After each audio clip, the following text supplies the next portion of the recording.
And I said, I was defiant. I was very pro-Trump in spite of all that. And so I got a lot of flack from the liberals on the campus, the Democrats, and one of these groups, Young Americans for Liberty, they came in and contacted me and said, would you want to set up a debate on the campus with one of your detractors, one of the people that's threatening you, trying to fight you? And I said, yeah, I'd love to do that. I had been a broadcaster in high school, so I said, yeah, let's set something up. And so they put out like an open casting call.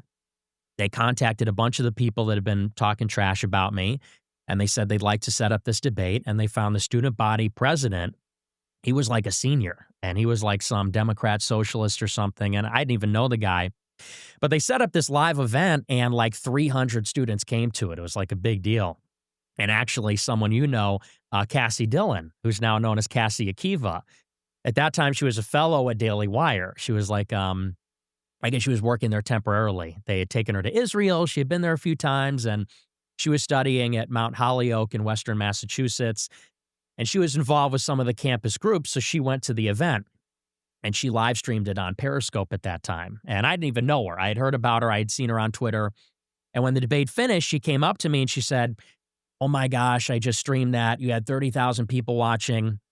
She goes, Ben Shapiro watched it. Milo Yiannopoulos watched it. She said, and you've got a bunch of different job offers. And we do a little post-game interview. She's asked me questions. And the last question she asked me, which is like the big setup for my whole life, she said, I just got back from Israel.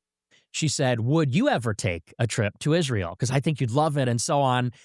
And, I sort of knew what was happening with Israel, but not 100%. And I said, yeah. And I said, it sounds interesting, but I think I have everything I need right here in America. And she goes, oh, okay.